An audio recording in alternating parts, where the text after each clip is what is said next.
এক প্রকার প্রতিবেশী হলো আপনার ঘরের সাথে ঘর, কিন্তু সে মুসলমানই না, তাহলে আপনার তার সাথে ভালো ব্যবহার করতে হবে। 2 নাম্বার প্রতিবেশী হলো আপনার ঘরের সাথে ঘর, সে মুসলমান কিন্তু আপনার আত্মীয় না, তার সাথেও আপনার ভালো ব্যবহার করতে হবে। 3 নাম্বার প্রতিবেশী হলো আপনার ঘরের সাথে ঘর, সে আবার মুসলমান, সে আবার আপনার আত্মীয়, তার সাথেও আপনার ভালো ব্যবহার করতে হবে। প্রতিবেশীদের সাথে ভালো ব্যবহার করার কারণে আল্লাহ লুকমান হাকিমকে এই সম্মান, এই মর্যাদা, এই শ্রেষ্ঠত্ব দান করলেন। তুলে ধরতেছেন প্রকৃত মুমিন হলো তারা ওয়াল্লাযীনা হুম লিআমানাতিহিম ওয়া আহদিহিম, যারা তাদের আমানত এবং অঙ্গীকার রক্ষা করে তারা হলো প্রকৃত মুমিন। প্রকৃত মুমিন হলো যারা আমানত রক্ষা করে এবং অঙ্গীকার রক্ষা করে। বিনিময়ে যারা অঙ্গীকার ভঙ্গ করে, সত্য কথা বলে না, অঙ্গীকার ভঙ্গ করে, আমানত রক্ষা করে না, তারা হলো মুনাফিক। সহিহ বুখারীর 33 নম্বর হাদিসে আল্লাহর হাবিব সাল্লাল্লাহু আলাইহি ওয়াসাল্লাম ফরমান, قال النبي صلى الله عليه وآله وسلم ثلاث من كن فيه كان منافقا خالصا من إذا حدث كذب وإذا وعد أخلف وإذا اؤتمن خان। তিনটা গুণ যার ভিতরে থাকবে, তিনটা বদ গুণ যার ভিতরে থাকবে, সে হলো প্রকৃত খাঁটি মুনাফিক। 1 নাম্বার ইদা হাদ্দাসা কাযিবা, যখন কথা বলে মিথ্যা কথা বলে। 2 নাম্বার ওয়াইদা ওয়াদা আখলাফা, যখন ওয়াদা দেয় ওয়াদার বরখলাফ করে। ওয়াইদা তুমিনা খানা, 3 নাম্বার যখন তার কাছে আমানত রাখা হয়, আমানত, সে আমানতের খেয়ানত করে। এই 3 বদগুণ যার ভিতরে থাকবে সে হলো মুনাফিক। আল্লাহ তাআলা যেন আমাদেরকে আমানত রক্ষা করার, ওয়াদা রক্ষা করার তৌফিক দান করেন। 7 নাম্বার লুকমান হাকিম বলতেছেন, ও আমার ভাই, আল্লাহ তাআলা যেই গুণের বিনিময়ে আমাকে শ্রেষ্ঠত্ব দান করলেন, 7 নাম্বার আমি যেই গুণটা নিজের ভিতরে অর্জন করি সেটা হলো আমি মেহমানদারিত্ব করি, মেহমানদেরকে সম্মান করি, মেহমানদারি মানুষকে করতে পছন্দ করি। এই মেহমানদারি করাটা রাসূলের বৈশিষ্ট্য ছিল। আল্লাহর হাবিব সাল্লাল্লাহু আলাইহি ওয়াসাল্লামের নবুয়তের আগেও আরো 5টা গুণ ছিল। এই 5টা গুণের একটা হলো রাসূল মেহমানদারি করতে পছন্দ করতেন। সহিহ বুখারীর 3 নম্বর হাদিস, লম্বা হাদিস, কিতাবুল ওয়াহির হাদিস, লম্বা হাদিস। ওই হাদিসের মধ্যে আম্মা জানা আয়েশা সিদ্দিকা রাদিয়াল্লাহু তাআলা আনহা বর্ণনা করেন, খাদিজাতুল কুবরা রাদিয়াল্লাহু তাআলা আনহার কাছে যখন ওহী নিয়ে রাসূল আসলেন, রাসূল ওহীর ভারে ঘেমে গেছেন, রাসূল কাঁপতেছেন। ঘরে এসে বললেন, খাদিজা জাম্মিলুনি জাম্মিলুনি, আমাকে চাদর দিয়ে আবৃত করো। রাসূল কাঁপতেছেন, রাসূলের কাঁপাকাঁপি দেখে খাদিজা রাদিয়াল্লাহু তাআলা আনহা প্রথমে চাদর দিয়ে আবৃত করলেন। বিষয়টা জানার জন্য চাচাতো ভাই ওয়ারাকা ইবনে নওফালের কাছে গেলেন।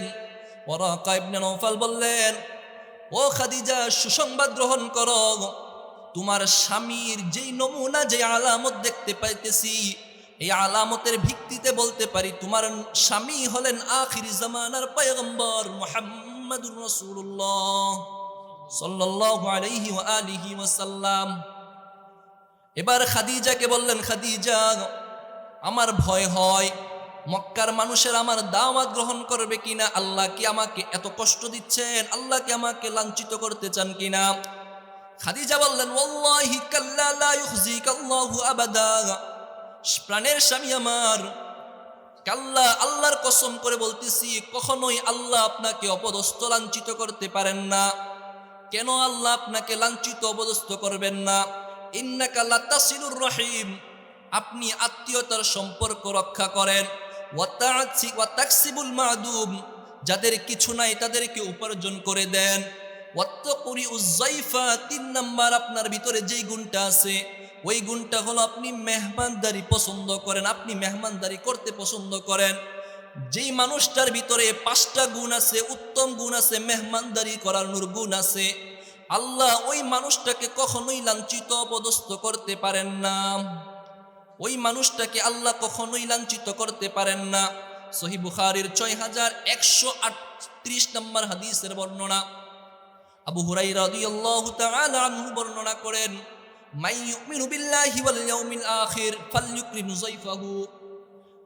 আল্লাহর হাবিব সাল্লাল্লাহু আলাইহি ওয়াসাল্লাম ফরমান, যেই ব্যক্তি আল্লাহ এবং কিয়ামত দিবসের উপর ঈমান রাখে সে যেন মেহমানদেরকে সম্মান করে, সে যেন মেহমানদেরকে সম্মান করে।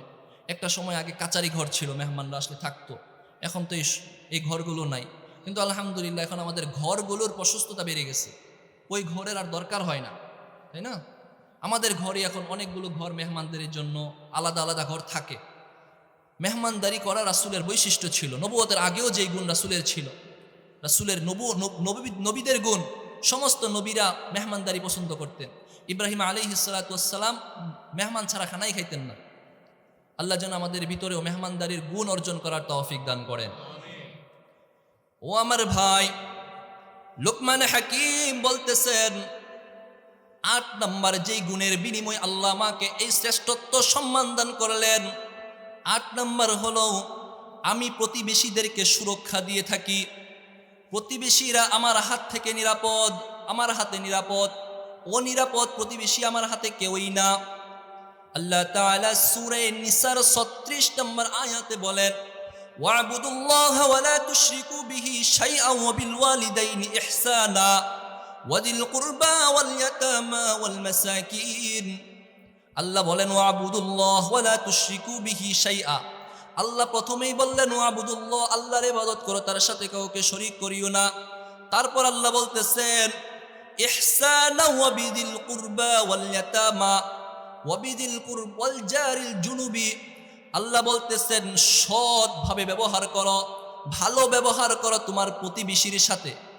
প্রতিবেশী, এই আয়াতের মাঝে ২ ধরনের প্রতিবেশীর কথা এসেছে।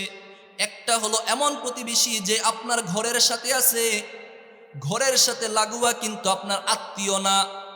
২ নাম্বার এমন প্রতিবেশী যে আপনার ঘরের সাথেও ঘর, আবার সে আবার আপনার আত্মীয়। এই আয়াতের মাঝে আল্লাহ ২ ধরনের প্রতিবেশীর সাথে ভালো ব্যবহার করার কথা বললেন। এক ধরনের হলো আপনার ঘরের সাথে ঘর কিন্তু আপনার আত্মীয় না, আছে না? আপনার ঘরের সাথে আপনার আত্মীয় না, অন্য বংশের বা অন্য বাড়ির আপনার ঘরের সাথে ঘর করেছে। আল্লাহ বলছেন তোমার আত্মীয় না, তারপরও তুমি তার সাথে ভালো ব্যবহার করো।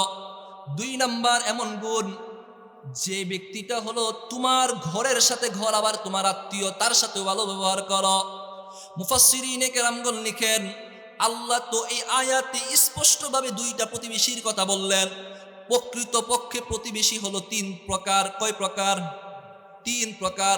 এক প্রকার প্রতিবেশী হলো আপনার ঘরের সাথে ঘর কিন্তু সে মুসলমানই না, তাহলে আপনার তার সাথে ভালো ব্যবহার করতে হবে। ২ নাম্বার প্রতিবেশী হলো আপনার ঘরের সাথে ঘর, সে মুসলমান কিন্তু আপনার আত্মীয় না, তার সাথেও আপনার ভালো ব্যবহার করতে হবে। ৩ নাম্বার প্রতিবেশী হলো আপনার ঘরের সাথে ঘর, সে আবার মুসলমান, সে আবার আপনার আত্মীয়, তার সাথেও আপনার ভালো ব্যবহার করতে হবে। প্রতিবেশীদের সাথে ভালো ব্যবহার করার কারণে আল্লাহ লুকমান হাকিমকে এই সম্মান, এই মর্যাদা, এই শ্রেষ্ঠত্ব দান করলেন। আল্লাহর হাবিব সাল্লাল্লাহু আলাইহি ওয়াসাল্লাম হাদিসের মধ্যে বলেন, জিবরাইল আমিন আমার কাছে এতবার প্রতিবেশীর ব্যাপারে নালিশ করেছেন, ওসিয়ত করেছেন, আদেশ দিয়েছেন, আমি আশঙ্কায় ছিলাম প্রতিবেশীকে কি আবার আমার সম্পত্তির মিরাজ দিয়ে দিতে হয় কিনা। মুসনাদে আহমদের 5577 নম্বর হাদিসের বর্ণনা। আব্দুল্লাহ ইবনে মাসউদ রাদিয়াল্লাহু তাআলা আনহু বর্ণনা করেন, عن عبد الله بن مسعود رضي الله تعالى عنه قال قال رسول الله صلى الله عليه وآله وسلم أتاني جبريل حتى يوصيني بالجار حتى خشيت أنه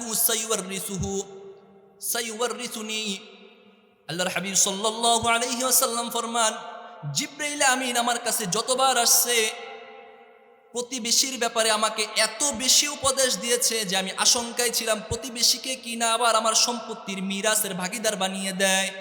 প্রতিবেশীদের ব্যাপারে কথা বলছে যে তুমি প্রতিবেশীদের সাথে ভালো ব্যবহার করো। জিবরাইল আমিন যতবার আসছেন প্রতিবেশীদের সাথে ভালো ব্যবহার করার কথা বলে গেছেন। যেই ব্যক্তিটা নিজের ভিতরে ঈমানের দাবি করে ঈমানদার, ওই ব্যক্তিটার জন্য রাসূল বলেন সে যেন প্রতিবেশীকে কষ্ট না দেয়। যে নিজেকে দাবি করে আমি ঈমানদার, সে যেন প্রতিবেশীকে কষ্ট না দেয়। সহিহ বুখারীর 6475 নম্বর হাদিসের বর্ণনা। আবু হুরায়রা রাদিয়াল্লাহু তাআলা আনহু বর্ণনা করেন, মান ইউমিনু বিল্লাহি ওয়াল ইয়াউমিল আখির ফালা ইউদি জারাহু যে আল্লাহ এবং কিয়ামত দিবসের উপর ঈমান রাখে সে যেন প্রতিবেশীকে কষ্ট না দেয়। 3 নাম্বার, প্রতিবেশীদের ব্যাপারে আরেকটা হাদিস শুনেন। আপনি ভালো না মন্দ এই বিষয়টা যাচাই করার নির্ধারণটা রাসূল সাল্লাল্লাহু আলাইহি ওয়াসাল্লাম প্রতিবেশীদের হাতে ছেড়ে গেছেন। আপনার প্রতিবেশী যদি আপনাকে ভালো বলে আপনি ভালো, আপনার প্রতিবেশী যদি আপনাকে খারাপ বলে আপনি খারাপ। সহিহ মুসলিমের 48 নম্বর হাদিসের বর্ণনা, আব্দুল্লাহ ইবনে মাসউদ রাদিয়াল্লাহু তাআলা আনহু বর্ণনা করেন, قال رجل لرسول الله صلى الله عليه وسلم كيف أعلم أن كيف لي أن أعلم إني أن أحسنت أو أسأت। এক লোক আল্লাহর হাবিব সাল্লাল্লাহু আলাইহি ওয়াসাল্লামের কাছে এসে বললেন, ইয়া রাসূলুল্লাহ, ইয়া হাবিবাল্লাহ, কাইফা লি আন আ'লাম, আমি কিভাবে জানবো যে ইন্নী আহসানতু আও আসাতু, আমি কি ভালো করলাম না মন্দ করলাম, এটা আমি কিভাবে বুঝবো? আমি কি ভালো মানুষ না মন্দ মানুষ, খারাপ মানুষ, এটা কিভাবে বুঝবো? ফাকাল নবী সাল্লাল্লাহু আলাইহি ওয়াসাল্লাম, ইদা সামি'তা জারাকা ইয়াকুল আন ক্বাদ আহসানতা ফাকাদ আহসানতা, ওয়া ইদা সামি'তা জিরানাকা ইয়াকুলুন আন ক্বাদ আসাতা ফাকাদ আসাতা। রাসূল বললেন, যদি তুমি দেখো যে তোমার প্রতিবেশী তোমার ব্যাপারে ভালো বলতেছে, বুঝে নিবা তুমি ভালো মানুষ। যখন তোমার প্রতিবেশী তোমার ব্যাপারে খারাপ বলবে, বুঝে নিবা তুমি খারাপ মানুষ। প্রতিবেশী যদি বলে ভালো তো ভালো, কারণ প্রকৃত অবস্থাটা প্রতিবেশী সবসময় দেখে সে কেমন, ঠিক না? এজন্য প্রতিবেশী যেন নিরাপদ থাকে, প্রতিবেশীদের সাথে যেন আমরা ভালো ব্যবহার করতে পারি। আল্লাহ তৌফিক দান করেন।